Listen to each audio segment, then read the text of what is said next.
Alright guys, sorry, I'm having technical difficulties today. I've had to mess with my camera and now it's messing with my sound. So I'm just going live right now to just get up and work through these technical issues. So I'm apologizing for my voice sounding so distant and sounding so tinny, but ironically my voice is matching my mouth right now. So there is that.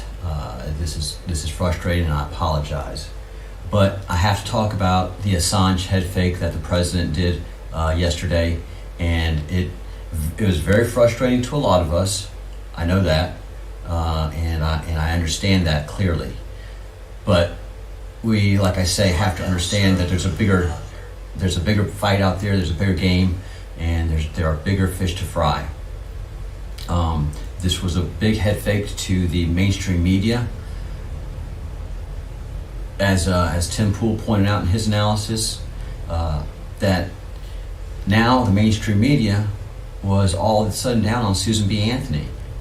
That she had slaves, that just all kind of crazy things were coming out, and it's what people are calling the Babylon Bee effect, which is if Trump's for something, then they've got to be against it.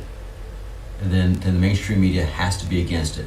So this has been an amazing process to follow and see, and it's the dysfunctionality of what the mainstream media has been doing and the dishonesty which they trade right now.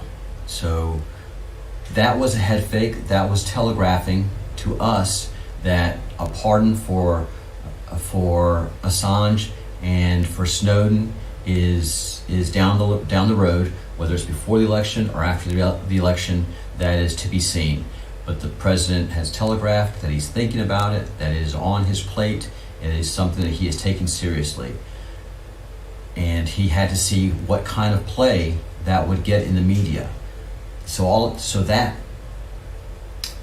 red herring, that trial balloon, it's more of a trial balloon.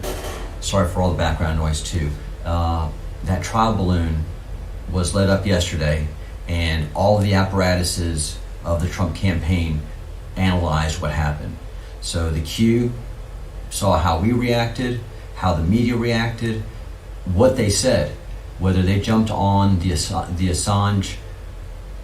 Saw clearly that a lot of us in the QAnon community are overly ready for that to happen, and then there was a bunch of us in the media, in the alternative media, in the YouTube community that were just ready for it as well.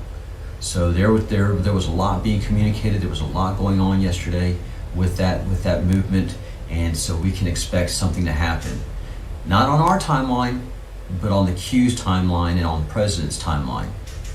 They understand the clock that they're managing, and they understand the clock that they're running right now. So it is imperative that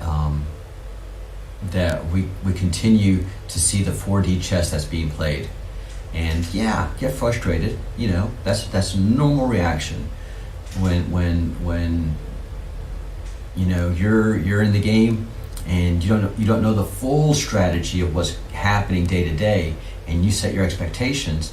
Understand that the Q and the president know those expectations have been set, and they are teasing you as to what is to come. They also know that as we get upset and frustrated, we're adults and grown-ups, and we understand the war that we're in, and we get over it pretty quickly. So that is imperative for you to know. This is very frustrating technically. So I'm going to wind up the live stream right now, continue to work on my technical difficulties, and I'll be recording an update here within the next 15 minutes and give more on this. All right, guys, sorry about the technical issues, but this is live streaming.